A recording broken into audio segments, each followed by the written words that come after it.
आज मैं smart city school में आया हुआ हूँ और यहाँ पर आप देखेंगे तो एक फेस्टिवल चल रहा है चिल्ड्रंस डे का, और ये अलग अलग लगे हुए हैं। मैं थोड़ी सी इनकी मेहनत ख़राब कर रहा हूँ। कागज़ों पर तस्वीरें बनी हुई हैं, तस्वीरों में रंग भरे हुए हैं। आज यहाँ पर उन रंगों को निखारा गया है, संवारा गया है, और उससे आगे बढ़कर आज इस कैंपस में ऐसे ऐसे नए नवाचार, ऐसे ऐसे प्रयोग, ऐसे ऐसे इनोवेशंस मैंने देखे हैं जिसको देखकर लगता है कि वास्तव में बच्चे कुछ बेहतर करना चाहते हैं।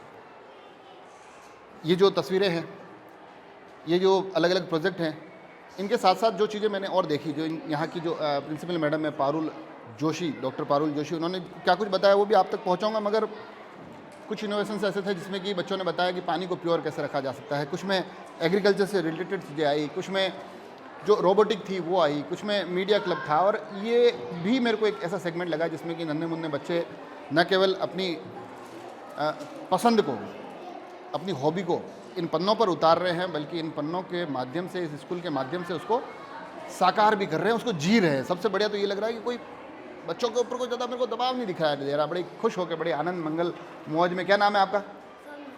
सौम्य। आपका नाम क्या है? ये विराट। विराट नाम वाले तो वैसे भी आजकल काम विराट ही कर रहे हैं। तो चलिए अपन बात करते हैं पारुल मैडम से, और वो इस पूरे आज के इस दिन को लेकर क्या कुछ सोचती है। राजसमंद का एक बेहतरीन स्कूल जिसका नाम है स्मार्ट सिटी स्कूल, और आज वहाँ पर चीज़ें और भी ज़्यादा स्मार्ट नज़र आ रही है, क्योंकि बच्चों का एक फेस्टिवल चल रहा है, चिल्ड्रंस डे का एक ऐसा प्रोग्राम जिसमें जो इनोवेशन मैंने देखे हैं, यकीन मानिए अपने आप में बड़े आश्चर्यजनक, और मुझे बड़ी खुशी हुई। तो मुझे लगा कि मैडम से बात करनी चाहिए। मैडम, सबसे पहले तो आपको बहुत बहुत बधाई, बहुत बेहतरीन आपने आज कार्यक्रम में ये तैयार किया है। इसका कॉन्सेप्ट कहाँ से निकाल के लाया? इसको स्टीम एजुकेशनल अप्रोच बोलते हैं, जिसको इंटीग्रेटेड अप्रोच भी बोलते हैं, जिसमें हर तरह की लर्निंग जो बच्चों की होती है, तो सिर्फ पेन पेपर या एग्ज़ाम के थ्रू हम बाहर नहीं निकाल सकते हैं। तो बच्चों को अपॉर्चुनिटी और प्लेटफॉर्म देने के लिए, लेकिन हमने शुरुआत उसकी डे 1 से की है। हर हफ्ते बच्चों के 2 पीरियड लगते हैं, अलग अलग उनके इंटरेस्ट में। हर बच्चा हर सब्जेक्ट में एक्सपर्टाइज और इंटरेस्टेड नहीं होता है, तो उसे हर जो भी एरिया में उसका इंटरेस्ट है, उसे वो एक्स्ट्रा एक्सपोजर के रूप में हम देते हैं। उसके अंदर हम टिपिकल पढ़ाई या बुक का सिलेबस नहीं कराते।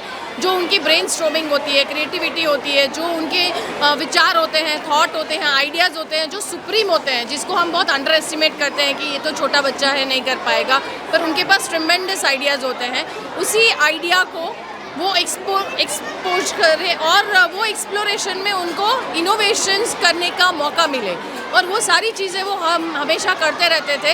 तो एक ये बड़े लेवल पे हमने शोकेसिंग किया कि हमारे पेरेंट को भी पता चले कि हमारे बच्चे सिर्फ पढ़ाई नहीं, बहुत सारी अलग चीज़ें कर सकते हैं। मैं जब छोटा बच्चा था तो मुझे बोला जाता था कुछ क्रिएटिव करो, तो फिर मेरे को फिक्स था कि मेरे को वो 3-4 लाइनें ऊपर नीचे करके पहाड़ बनाता था और एक सूर्य बनाता था।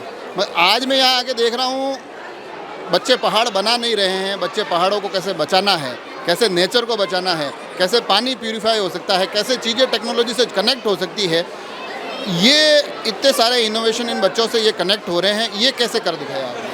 ये जैसे कि मैंने कहा कि हम उनके आइडियाज़ को वेलकम करते हैं, और जहाँ पे टीचर उनको मेंटर करते हैं कि जहाँ पे वो लोग अटक जाते हैं वहाँ टीचर्स गाइडलाइन देते हैं। तो हम टिपिकल जो टीचर सेंटर्ड पुरानी जो मेथड थी टीचर सेंट्रिक पढ़ाने की, उससे ज़्यादा फोकस हमारा स्टूडेंट सेंट्रिक पे है, जो NEP और NCF गाइडलाइन भी बताती है कि बच्चों को क्या आता है समझ में, बच्चों को क्या करना है, बच्चों के दिल और दिमाग में क्या है, उनके इमोशन से भी जुड़ते हैं हम, और उनके विचारों को प्रमोट करते हैं। बच्चों को मैं देख रहा हूँ, छोटे छोटे बच्चे भी बहुत बेहतरीन इनोवेशन के साथ आए हैं। ये कैसे पॉसिबल हुआ? ये मेरे लिए थोड़ा ये सरप्राइजिंग था जी, क्योंकि हम सिर्फ किताबों में नहीं उलझे रखते हैं, हम उनको होलिस्टिक डेवलपमेंट बोलते हैं। जैसे कि हर एरिया में जितने भी एक्सपर्टाइज है, सबसे उनको हर चीज़ की, जैसे हम थाली में सारा टाइप का खाना परोसते हैं, मिठाई, फरसान और तीखा मीठा, सर हर स्वाद का, उसी तरह के सर हर चीज़ को परोसते हैं स्मार्ट स्टडी में। और हमारी स्कूल का ये अप्रोच रहता है कि बच्चा सिर्फ हमें पढ़ाकू और रोट लर्नर और वो किताबी कीड़ा नहीं बने, पूरी दुनिया के लिए रेडी हो, ग्लोबलाइज रेडी हो। एक चीज़ मैं और देख रहा था, मुझे भी अच्छी भी लगी, उसके लिए मैं बधाई भी देता हूँ आपको, कि बच्चे जो इन सारे इनोवेशन से जुड़े हुए थे वो सिर्फ इतना उसको लेकर सीरियस नहीं, मतलब ऐसा नहीं था कि बहुत ज़्यादा टेंशन में हो, वो उसको इन्जॉय कर रहे थे, पूरे एटमॉस्फेयर को इन्जॉय कर रहे हैं। उन्होंने जो बनाया है वो हमको बता रहे, तब बड़े खुश होकर बता रहे हैं, और अपने साथ के जो दोस्त हैं उनके इनोवेशन देख के भी वो खुश है। तो ये मेरे को थोड़ा अच्छा लगा। तो ये जो माहौल है मुझे लगता है कहीं ना कहीं बहुत बढ़िया तरीके से आपने यहाँ आज इसको उतारा है धरातल पर। जी, ये माहौल देने के लिए हमारे वहाँ पे हर सुबह एक असेंबली होती है। बच्चे जैसे ही स्कूल में आते हैं तो अलग अलग तरीक़ों से, स्किट से, ड्रामा, फैक्ट शेयरिंग, ऐसी अलग अलग क्लास को अपॉर्चुनिटी मिलती है और उसके मीडियम से हम बच्चों तक अलग मैसेज पहुँचाते हैं और हमेशा उन्हें वो एक टीम वर्क वाली भावना में जुड़े रहने के लिए मोटिवेट करते हैं। एक आखिरी सवाल जो मुझे लगता है सबसे ज़्यादा ज़रूरी है, और आप क्योंकि प्रिंसिपल है तो उस नज़रिए से और भी ज़्यादा ज़रूरी हो जाता है। बच्चे बहुत बढ़िया चीज़ें कर रहे हैं, अपने अपने फेवरेट सेक्टर में आज काम करते दिखाई दे रहे हैं। अगर भविष्य में कोई बच्चा इनमें से किसी सेक्टर से जुड़ना चाहे, कुछ इनोवेशन पे काम करना चाहे, तो क्या स्मार्ट स्टडी स्कूल उसको कहीं ना कहीं कोई सपोर्ट प्रोवाइड करवाएगा? 100% सपोर्ट प्रोवाइड कराता है और इसीलिए हम यहाँ पे अपॉर्चुनिटी देते हैं। और हमारे बहुत सारे यूनिवर्सिटी टाइप्स भी है, तो बच्चा 12th तक जो पढ़ता है उसके लिए भी उसको जो भी कॉम्पिटिटिव एग्ज़ाम्स देनी होती है उसकी प्रिपरेशन भी स्कूल ही कराता है। उसके आगे बढ़ने के लिए भी जो भी गाइडलाइन है, हमारे पास सारे मेंटर्स हैं और सब फैसिलिटी अवेलेबल है और उसे गाइडलाइन देते हैं। और जहाँ पे भी पॉसिबल होता है हम बच्चों को परफेक्ट उनकी स्किल, उनकी अंडरस्टैंडिंग, नॉलेज के हिसाब से जो बच्चा जहाँ आगे बढ़ना चाहता है वहाँ हम उनको सपोर्ट करते हैं। तो देखा आपने आज स्मार्ट स्टडी स्कूल के सभी गलियारे, सभी गैलरी स्मार्ट इनोवेशन से भरे हुए हैं और मुझे बड़ा अच्छा लगा आज यहाँ आकर। और मैडम ने मेरे को एक कमिटमेंट भी दिया है कि जो बच्चा जिस सेगमेंट में अच्छा करेगा हम उसको और भी ज़्यादा सपोर्ट करेंगे। मगर यकीनन सिर्फ ये स्कूल भर की बात नहीं है, यहाँ से सरकार को, प्रशासन को थोड़ा सा इन बच्चों के मन में झांक कर ये कोशिश करनी चाहिए कि यहाँ से समाज के लिए और देश के लिए कुछ बेहतर स्मार्ट इनोवेटिव आइडियाज़ निकाल सके। जुड़े रहे राजसमंद एक्सप्रेस से। धन्यवाद।